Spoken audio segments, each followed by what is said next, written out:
Assalamualaikum warahmatullahi wabarakatuh. Alhamdulillahillazi anzala ala abdil kitaba wa lam yaj'al lahu iwaja.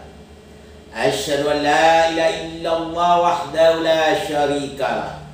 Wa asyhadu anna Muhammadan abduhu wa rasuluh. Allahumma sholli ala Muhammad wa ali Muhammad. Allahumma sholli ala Muhammad wa ali Muhammad. Allahumma sholli ala Muhammad wa ali Muhammad. Qala Allah Ta'ala fil Qur'anil Karim, a'udzu billahi minasy syaithanir rajim. Bismillahirrahmanirrahim. Inna ad-dina indallahil Islam.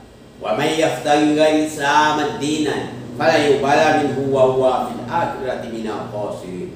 Sadaqallahu nazim. Pertama-tama dan terutama, marilah kita bersyukur kepada Allah Subhanahu wa taala yang mana telah memberikan kesempatan kesehatan kepada kita semua sehingga kita bisa hadir di tempat ini. Semoga Allah tetap beserta kita. Dan tak lupa juga selawat pilih salam atas junjungan kita Nabi Muhammad sallallahu alaihi wasallam. Allahumma sholli ala Muhammad wa ali Muhammad. Allahumma sholli ala Muhammad wa ali Muhammad. Pertanyaan datang dari Pak Bambang. Ustaz, kita kan sudah tahu bahwa Imam Mahdi akan muncul bersama Isa alaihissalam. Yang saya tanya, apakah Nabi Isa itu membawa ajaran yang terdapat dalam kitab Injil tersebut? Tolong Ustaz jelaskan sejelas-jelasnya. Assalamualaikum warahmatullahi wabarakatuh. Waalaikumsalam warahmatullahi wabarakatuh. Pertanyaan dari Pak Bambang mengatakan Imam Mahdi itu akan muncul bersama Nabi Isa. Yang ditanyanya, apakah Nabi Isa membawa ajaran yang terdapat di dalam kitab Injil tersebut? Ya, saya akan jawab. Sebenarnya posisi Nabi Isa tidak membawa ajaran yang terdapat dalam kitab Injil. Nabi Isa bersama Imam Mahdi untuk melaksanakan syariat Nabi Muhammad sallallahu alaihi wasallam. Tidak ada lagi ajaran setelah Nabi Muhammad, tidak ada lagi wahyu setelah Nabi Muhammad, tidak ada lagi nabi setelah Nabi Muhammad. Jadi posisi Nabi Isa bukanlah dia sebagai membawa wahyu itu lagi, karena wahyu itu sudah disempurnakan oleh Rasulullah Nabi Muhammad tersebut. Ya, jadi Nabi Isa hanya membantu Imam Mahdi. Sebagaimana yang Nabi Isa kata yang sebagaimana firman Allah di dalam surat As-Saff ayat 6 yang bunyinya a'udzubillahi minasyaitonir rajim. Bismillahirrahmanirrahim. Wa isqala Isa ibnu Maryam ya bani Israil inni rasulullahi ilaikum musaddiqan lima baina yadayya minat taurati mubasysyiran bir rasuli ya'ti min ba'di ismuhu Ahmad. Falamma ja'ahum bil bainati qalu hadza sihrun mubin. Ingat ketika Isa putra Maryam berkata, "Hai Bani Israel, sesungguhnya aku adalah utusan Allah kepadamu, membenarkan kitab yang diturunkan sebelumku, yaitu Taurat, memberi kabar gembira dengan datangnya seorang rasul yang bernama Ahmad atau Muhammad." Maka tak kala rasul itu datang kepada mereka dengan membawa bukti-bukti yang nyata, mereka berkata, ini adalah sihir yang nyata.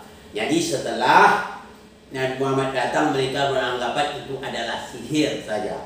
Jadi di sini kita dapat menjelaskan bahwa bukan semua Bani Israel itu beriman kepada Nabi Isa, tidak. Kalau seandainya seluruh Bani Israel itu beriman kepada Nabi Isa, pastilah dia akan beriman kepada Nabi Muhammad. Sedangkan Nabi Isa saja beriman kepada Nabi Muhammad. Ya, Nabi Isa itu waktu itu fungsi sebagai rasul.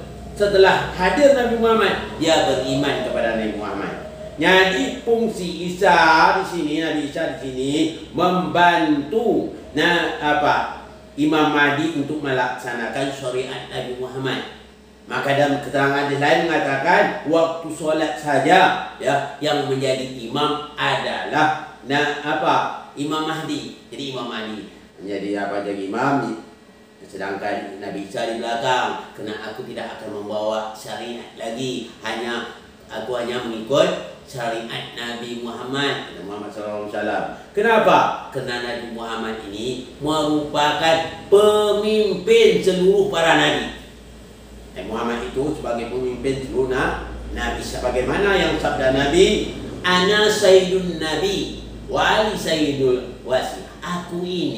Saya ini adalah pemimpin para seluruh nabi. Jadi kalau para seluruh nabi bangkit semua seluruh para nabi ini seandainya begitu ya, Nabi Muhammad itulah sebagai pemimpinnya. Tak ada lagi ajaran yang lain, hanya ummatul wahidah. Umat yang satu itu agamanya satu, itu Islam itu.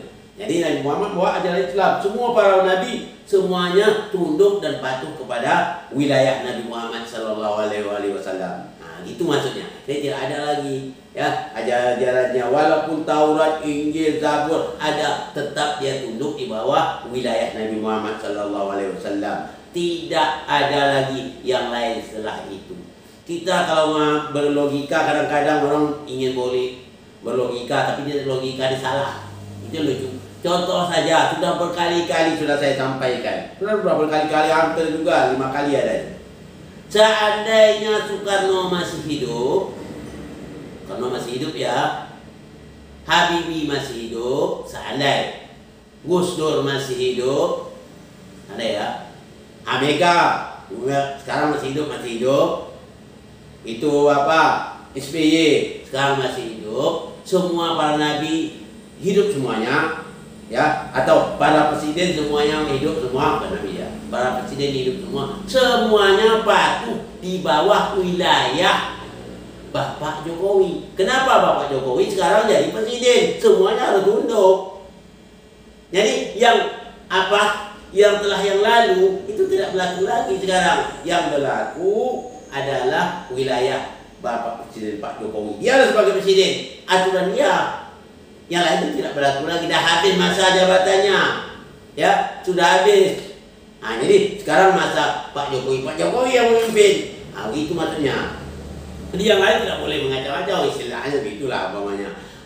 Ajaran yang pemimpin yang sekarang ada presiden. Begitu kan dengan Nabi Muhammad. Semua para nabi walaupun masih hidup semuanya tetap tunduk di bawah wilayah Nabi Muhammad. Karena Nabi Muhammad Sayyidun Nabi, pemimpin para seluruh nabi. Ya. Jadi kita harus tahu. Jadi makanya dikatakan inna dina indallah Islam. Agama yang ada di sisi Allah agama Islam. Wa may yabtaghi al-Islam dinan falayuqbala minhu wa huwa fil akhirati minal khasirin. Barang siapa yang mencari selain dari agama Islam ditolak, tidak diterima di akhirat, termasuk orang yang rugi.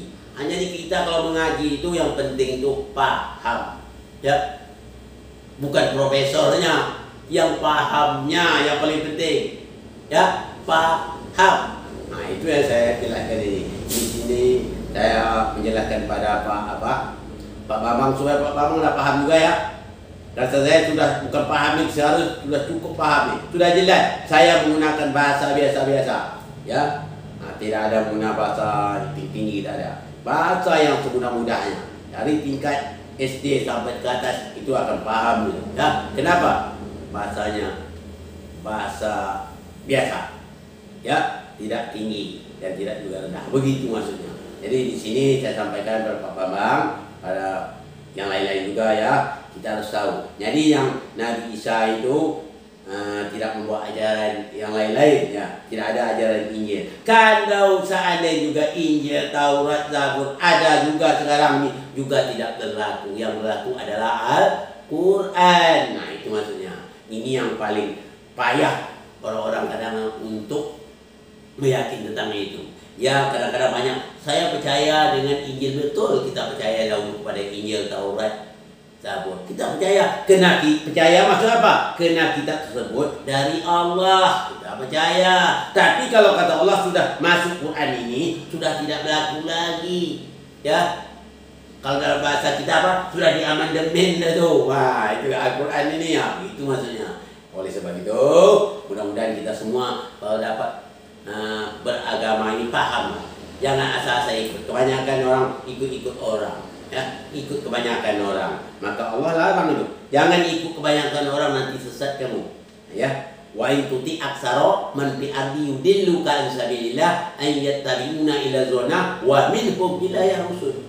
Kalau kamu ikuti, kata Allah, kebanyakan manusia di muka bumi ini menyesatkan kamu dari jalan Allah. Mereka itu hanya menduga-duga, ya, menduga-duga. Kalau kita hidup kita ini apabila menduga-duga, merasa-rasa, meraba-raba, tidak akan jumpa tidak ketemu kebenaran. Kebenaran itu kita jumpa dengan ada sebagai timbangan neracanya. Apa neraca dalam agama Islam? Quran dan sunnah Nabi, itu neracanya. Timbangannya. Kalau tidak pakai itu tidak bisa. Tak bisa pakai akal-akal saja, ya. Tak bisa. Kita harus paham betul. Nah, jadi itu sebagai neracanya. Sekarang kita banyak orang asal-asal akal saja. Kalau akal saja tanpa dalil yang lengkap yang menerangkan, itu sama dengan Firaun. Firaun punya akal enggak? Sewaktu anggota Firaun itu ya, tapi dia sudah beriman Nabi beriman kepada Nabi Musa. Tapi dia bertanya kepada Firaun. Firaun tak tahu bahwa dia beriman kepada Musa itu. Dia bertanya kepada Firaun, seandainya, ya, katanya, keandainya kalau datang azab Allah kepada kita, bagaimana kita ini? Begitulah rakyat Firaun berkata kepada Firaun. Apa jawab Firaun waktu itu? Menurut akal saya pun tak pernah berbuat jahat. Menurut akal saya tidak pernah berbuat jahat, tidak berbuat zalim, katanya. Tak mungkin terazab. Jadi itu katanya. Jadi Firaun ini pada hakikat, pada fitrah dia sebetulnya Firaun tidak ada dalam fitrahnya mengaku dia sebagai Allah. 2 kali Firaun sudah pernah mengatakan demikian. Suatu kali dia berkata lagi, ya, suatu kali dia duduk, lalu dia berpikir, seandainya aku mati, ya, siapa lah yang akan meneruskan aku ini nanti, meneruskan perjuangan aku nanti. Seandainya aku mati. Kalau seandainya dia mengaku Tuhan, tentu dia merasa dia tidak mati, tapi dia mengatakan seandainya aku mati, kata Firaun, siapa yang meneruskan perjuangan dia? Jadi begini maksudnya. Dan ayat itu sebetulnya Firaun itu tahu dia bukan dia sebagai Tuhan, dia paham dia bukan sebagai Tuhan, dia ingin menentang saja. Itu maksudnya. Dia ingin mengingkarinya saja. Makanya di dalam surat Yunus ayat 100, Firaun bersyahadat, ya. Ya, waktu dia mau tenggelam dia bersyahadat, dia mengaku bahwa Allah itu Tuhan. Nabi Musa itu benar-benar Tuhan. Aku sekarang mengaku, aku taubat, tapi taubat sudah terlambat, kata Allah. Sekarang pula kamu mau taubat. Nyawanya tinggal di tenggorokan. Jadi taubatnya tidak diterima oleh Allah Subhanahu wa taala. Jadi taubat yang diterima itu taubat kita sekarang ini. Kalau kita bertaubat, kita dalam keadaan sadar, kita dalam kuat bertaubat, baru terima Allah. Tapi kalau sudah mau meninggal dunia nanti, mau taubat tidak diterima oleh Allah Subhanahu wa taala. Oleh sebab itu saya sampaikan juga kepada Pak Bambang, kalau masalah jelas jangan ini saja pertanyaan. Lebih baik namanya bertanya masalah tentang Al-Quran. Bagaimana cara menafsir Quran, supaya cepat paham tentang Quran. Bagaimana kita tahu tentang Al-Quran ini. Kita harus tahu ini bagaimana cara menafsirnya. Itu ditanya, ya. Nah, kalau bertanya ini terus, ya, atau tanya yang bukan-bukan untuk apa? Ingin supaya menyeleksi orang, tidak enak juga, ya. Tidak enak juga saya akan menyampaikan, menjawab. Tapi karena saya sudah punya komitmen, sudah saya sampaikan, saya akan jawab apa yang Anda tanya kepada saya akan jawab. Itu sudah menjadikan suatu komitmen saya. Sebagaimana yang disampaikan oleh Imam Malik, "Salluni qabla an tafiduni." Tanyalah aku sebelum Anda kehilangan aku. Ini saja yang dapat saya sampaikan pada kesempatan ini. Mohon maaf dari segala kekurangan. Wabillahi taufiq wal hidayah. Assalamualaikum warahmatullahi wabarakatuh.